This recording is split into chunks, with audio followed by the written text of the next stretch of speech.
ये बात उस समय की है जब भगवान शंकर के पास कोई वाहन न था और उन्हें पैदल ही धरती लोक, जंगल और पर्वत की यात्रा करनी पड़ती थी। उन्हें इस तरह यहाँ से वहाँ पैदल जाते देख एक रोज माँ पार्वती उनसे बोली, स्वामी, आप तो समस्त संसार के प्रभु हैं।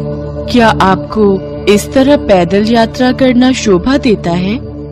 देवी, हम तो रमता जोगी हैं। हमें वाहन से आखिर क्या लेना देना? भला साधु भी कभी सवारी करते हैं। अपने भीगे नैनों से शिवजी की तरफ देखते हुए माँ पार्वती ने शिवजी से कहा, स्वामी, जब आप शरीर पर भस्म लगाकर, बालों की जटा बनाकर, नंगे पांव कांटों भरे रास्तों पर चलते हैं तो ये देख मुझे बहुत पीड़ा होती है। शिवजी ने उन्हें कई बार समझाया लेकिन वो अपनी जिद पर अड़ी रही। जंगल में रहना भले ही माँ पार्वती को स्वीकार था, लेकिन वो अपने स्वामी यानी कि शिवजी के लिए वाहन चाहती थी। माँ पार्वती की जिद के आगे शिवजी को भी झुकना पड़ा और वो अपनी सवारी रखने के लिए तैयार हो गए। लेकिन उन्हें ये समझ नहीं आ रहा था कि वो आखिर किसे अपना वाहन बनाए। शिवजी ने नारद मुनि से कहकर सभी देवी देवताओं तक उनका बुलावा भेजा। हे इंद्रदेव, महादेव अपने लिए वाहन ढूंढ रहे हैं, इसीलिए उन्होंने सभी देवताओं को अपने यहाँ आमंत्रित किया है। महादेव और वाहन? कहीं ऐसा तो नहीं कि वो मेरा ऐरावत, मेरा हाथी वाहन मुझसे लेना चाहते हैं? नहीं नहीं, मैं अपना वाहन किसी को नहीं दे सकता। इससे तो उचित यही होगा कि मैं उस सभा में जाऊं ही नहीं। यही सोचकर सभी देवतागण अपने अपने महलों में बैठे रहे और कोई भी सभा में शामिल नहीं हुआ। काफी देर तक इंतजार करने के बाद माँ पार्वती उदास हो गई। शिवजी ने देखा कि सभा में किसी के भी सम्मिलित नहीं होने से देवी पार्वती उदास हो गई हैं, तो उन्होंने जंगल की तरफ जोर से एक हुंकार लगाई, जिसे सुनते ही जंगल के सभी जानवर वहां पहुंचे। देवी पार्वती चाहती हैं कि तुम में से कोई एक मेरा वाहन बने। बोलो कौन है जो मेरा वाहन बनना चाहता है? ये बात सुनकर सभी खुशी से झूम उठे। तभी खरगोश आगे बढ़कर बोला, अरे वाह, महादेव का वाहन! भला ऐसा कौन सा पशु या पक्षी होगा जो आपका वाहन नहीं बनना चाहेगा? महादेव, महादेव, मैं बहुत मुलायम हूँ, कृपा करके मुझे अपना वाहन बना लीजिए। खरगोश की बात सुनकर सभी जानवर जोर जोर से हंसने लगे। तभी शेर गरज कर बोला, मूर्ख खरगोश, मेरे रहते हुए तुम्हारी हिम्मत कैसे हुई सामने आकर बोलने की? बेचारा खरगोश चुपचाप एक कोने में बैठकर गाजर खाने लगा। तभी शेर शिवजी से बोला, प्रभु, मैं जंगल का राजा हूँ और शक्ति में मेरा कोई सामना नहीं कर सकता। मुझे अपनी सवारी बना लीजिए। नहीं नहीं महादेव, मेरे अलावा और कोई भी इस काम के लिए ठीक नहीं है प्रभु। मैं गर्मी के मौसम में अपनी सूंड में पानी भरकर आपको नहलाऊंगा। शिव जी, मुझे अपनी सवारी बना लो, मैं साफ सुथरा रहने की कोशिश करूंगा। इतना कहकर सुअर अपना कीचड़ चाटने लगा। उसको ऐसा करते देख हिरण ने नाक सिकोड़ते हुए कहा, छी छी छी, कितनी बदबू आ रही है तुमसे। शिवजी तो केवल मेरी पीठ पर बैठकर ही सवारी करेंगे। इसी तरह सभी जानवरों ने अपना अपना दावा जमाया। इसके बाद शिवजी ने सभी जानवरों को शांत करवाया और कहा, आप सब शांत हो जाइए। आज से कुछ दिन बाद मैं आप सबसे कुछ मांगूंगा। जो मेरे लिए वो ला देगा वही मेरा वाहन होगा। नंदी बैल उन्हीं जानवरों की भीड़ में खड़ा था। उस दिन के बाद से वो छिप छिप कर शिवजी और माँ पार्वती की बातें सुनने लगा। घंटों भूख प्यास की परवाह किए बिना वो वहीं छुपकर उनकी बातें सुनता रहता। स्वामी, आप ऐसा क्या मांगने वाले हैं उन जानवरों से? हमें भी तो पता चले। हमारी मांग बहुत ही छोटी सी है देवी। हमें अपने लिए सूखी लकड़ियां चाहिए। उनकी ये बात नंदी सुन लेता है। वो जल्दी से जाकर पहले ही सारा इंतजाम कर लेता है क्योंकि कुछ ही दिनों में बरसात का मौसम शुरू होने वाला था। कुछ दिनों के बाद शिवजी ने फिर सभा बुलाई। उस वक्त बहुत तेज बारिश हुई थी, जिसकी वजह से सारा जंगल पानी से भर गया था। साथ ही सारे पेड़ लकड़ियां भी भीग चुकी थी। ऐसे में शिवजी ने सबसे कहा, जो भी पशु मेरे लिए सूखी लकड़ियां लेकर आएगा वही मेरा वाहन होगा। शिवजी की बात सुनकर सभी जानवर हैरान रह गए। आखिर ये कैसी मांग कर डाली महादेव ने? भला बरसात के मौसम में हम सूखी लकड़ियां कहां से लाएंगे? सारा जंगल तो बरसात से भीग चुका है। भगवान शिव की ये बात सुनकर सब एक दूसरे का मुंह ताकने लगे। तभी नंदी बैल भागते हुए गया और सूखी लकड़ियों का ढेर उठा लाया। ये देख भगवान शिव बहुत खुश हुए। मैं जानता हूँ नंदी, तुमने हमारी बातें छुपकर सुन ली थी। मुस्कुराते हुए शिवजी ने ऐलान किया, हमारे कहे अनुसार नंदी ने हमारी आज्ञा का पालन किया है, इसीलिए आज से नंदी बैल ही हमारा वाहन होगा। ये बात सुनकर नंदी बैल बहुत ही खुश हुआ। इसके बाद सभी जानवर जोर जोर से शिव और माँ पार्वती की जय जयकार करने लगे और नंदी बैल को शिव का वाहन बनने की ढेरों शुभकामनाएं देकर वहां से चले गए।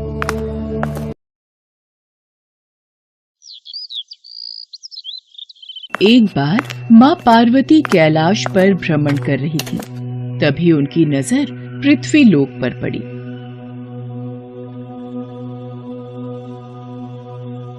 सेठ जी, ये माल गाड़ी में से उतार दिया है। ये ले, तेरे आज की कमाई के 200 रुपए। पूरा दिन मेहनत करके सिर्फ ये 200 रुपए ही कमाई हुई है। अब इसमें से 50 रुपए दूध के, 50 रुपए सब्जी के, बाकी बचे 100 रुपए जो पूरे 3 दिन चलाने हैं। ये हो गए पूरे 50,000 रुपए। इन्हें तिजोरी में रख देता हूँ। नहीं भैया, ये बहुत महंगी साड़ी है, कोई सस्ती सी दिखा दो। हाँ, ये 150 रुपए वाली ठीक है। भैया, ये तीनों साड़ी पैक कर दो। ये लो 5,000 रुपए। माँ पार्वती गरीब और अमीर दोनों को देख रही थी। आखिर जिसे जो चाहिए उसे मिलता नहीं, और जिसके पास पहले से हो उसे और मिल जाता है। इस प्रश्न का उत्तर तो महादेव ही दे सकते हैं। धरती का ये नजारा देखकर माँ पार्वती भगवान शंकर के पास जाती है। महादेव, मैंने देखा है कि धरती पर जो व्यक्ति पहले से ही गरीब और दुखी है उसे और ज्यादा दुख मिलता है, और जो सुख में है आप उसे दुख नहीं देते। ऐसा क्यों? भगवान, ये आपकी कौन सी लीला है? देवी पार्वती, इस बात का उत्तर जानने के लिए आपको हमारे साथ धरती पर चलकर वहां के प्राणियों का हाल चाल जानना होगा। वहीं इस प्रश्न का उत्तर आपको प्राप्त होगा। भगवान शिव के कहे अनुसार कुछ समय बाद माँ पार्वती उनके साथ मृत्युलोक में प्राणियों का हालचाल जानने के लिए चल पड़ी। तभी रास्ते में उन्हें एक गरीब पति पत्नी जाते दिखाई दिए। और मिला, कुछ समझ नहीं आ रहा, हमारी गरीबी के दिन कब दूर होंगे। वो चंदन ने फिर एक नई जमीन खरीद ली। सबका भाग्य एक सा नहीं होता है जी। उसके भाग्य में अमीर बनना लिखा है, हमारे में नहीं। भगवान की इच्छा होगी तो हम भी अमीर बन जाएंगे। पता नहीं कौन से पिछले जन्मों के कर्मों की सजा भुगतनी पड़ रही है। न जाने कौन से बुरे पाप किए थे। हे महादेव, आप इन दोनों पति पत्नी को कुछ ही पलों में अमीर बना सकते हैं। मेरे कहने पर आप इन्हें अमीर बना दीजिए। ये बेचारे कितने दुखी हैं। देवी पार्वती, इन दोनों के भाग्य में अभी अमीर बनना नहीं लिखा है। महादेव, जब हम इन्हें धन दे देंगे तो इनकी गरीबी दूर हो जाएगी, फिर ये भी अमीर और सुखी हो जाएंगे। कृपया करके आप इनकी मदद कीजिए प्रभु। देवी पार्वती, मैं तुम्हारी इच्छा अनुसार इन्हें धन प्रदान कर देता हूँ, पर उसका मिलना या ना मिलना कर्मों पर निर्भर करता है। पार्वती जी के कहने पर भगवान शिव ने सोने की अशर्फियों से भरी एक पोटली उस रास्ते में डाल दी। पोटली से कुछ दूरी पर उर्मिला की नजर गुजरते हुए एक अंधे व्यक्ति पर पड़ी। सुनो जी, हम तो गरीब हैं इसलिए दुखी हैं, पर ये सामने व्यक्ति तो नेत्रहीन है। एक बात समझ नहीं आई, ये नेत्रहीन लोग कैसे जीवन व्यतीत करते होंगे? हाँ, बड़ी मुश्किल होती होगी उर्मिला इन बेचारे नेत्रहीन लोगों को। चलो आज हम भी अंधों की तरह चलकर देखते हैं, देखें ये कैसे जीवन जीते हैं। उर्मिला और सूरज आंखें बंद कर एक दूजे का हाथ थामे चलने लगे। सोने की अशर्फियों की पोटली रास्ते में ही पड़ी रह गई और वे दोनों करीब से गुजर गए। भगवान शिव बोले, देखा देवी पार्वती, इनके भाग्य में अभी गरीबी ही लिखी है। हम कुछ दिन धरती पर ही रहेंगे। यहाँ मनुष्य रूप में रहकर मैं तुम्हारे मन की सभी शंकाओं को दूर करना चाहता हूँ। भगवान शिव और देवी पार्वती ने मनुष्य का रूप धारण किया और पति पत्नी के रूप में एक गांव के पास डेरा जमाया। शाम के समय देवी पार्वती भगवान शिव से बोली, स्वामी, मैं रसोई की तैयारी शुरू करती हूँ। यहाँ पृथ्वीलोक में यदि हम रहने आ ही चुके हैं तो हमें भोजन की भी व्यवस्था करनी होगी। मैं चूल्हा बनाने की तैयारी करती हूँ, आप तब तक भोजन बनाने की सामग्री ले आइए। माँ पार्वती चूल्हा बनाने के लिए बाहर से ईंटें लेने गई। चूल्हा बनाने के लिए मुझे ईंटों की जरूरत है। ये एक जर्जर और टूटा मकान दिखाई दे रहा है। इसकी ईंटें मेरे काम आ जाएंगी, यही ले लेती हूँ। चूल्हा तो तैयार कर लिया, महादेव आते ही होंगे। अरे आप आ गए, ये देखिए मैंने चूल्हा तैयार कर लिया। पर आप खाली हाथ क्यों लौट आए स्वामी? भोजन कैसे बनेगा? देवी पार्वती, अब सामग्री की कोई आवश्यकता नहीं है, क्योंकि जिस प्रश्न का उत्तर ढूंढने के लिए आप आई थी वो आपको स्वयं मिल गया। मैं कुछ समझी नहीं स्वामी, मेरे प्रश्न का उत्तर मेरे समक्ष ही है। हाँ देवी पार्वती, आप यही जानना चाहती हैं ना कि इस पृथ्वी पर क्यों गरीब लोग ज्यादा परेशान होते रहते हैं। अच्छा ये बताइए, आप इस चूल्हे को बनाने के लिए ईंटें कहाँ से लेकर आई हो? प्रभु, इस गांव में बहुत से ऐसे घर भी हैं जिनका रखरखाव सही ढंग से नहीं हो रहा है। उन पुराने घरों की जर्जर हो चुकी दीवारों में से मैं ईंटें निकाल कर ले आई। इसका मतलब जो घर पहले से खराब थे आपने उन्हें और खराब कर दिया, जबकि आप मजबूत घरों की दीवारों से भी तो ईंटें ला सकती थी। प्रभु, जो घर अच्छे और सुंदर दिख रहे थे उस घर के लोगों ने अपने घरों का रखरखाव बहुत अच्छी तरह किया है। ऐसे में उन सुंदर घरों को बिगाड़ना मुझे उचित नहीं लगा। देवी पार्वती, कुछ दिन पहले पूछे आपके प्रश्न का उत्तर भी यही है। जिन लोगों ने अपने जीवन को अच्छे कर्मों से सुंदर बना रखा है उन्हें दुख कैसे हो सकता है? इस संसार में हर मनुष्य अपने कर्मों का ही फल पाता है। सबके पास सब कुछ नहीं होता।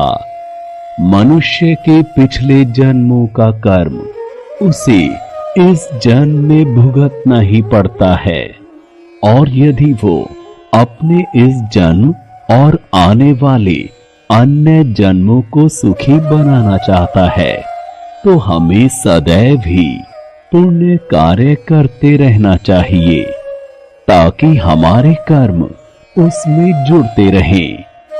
आपको ज्ञात है वो मार्ग में उस दिन एक नेत्रहीन व्यक्ति। हाँ स्वामी, मुझे ज्ञात है। वो देखिए देवी पार्वती, उसके पास धन दौलत ऐशो आराम की कोई कमी नहीं है, परंतु उसकी आंखों का इलाज नामुमकिन है।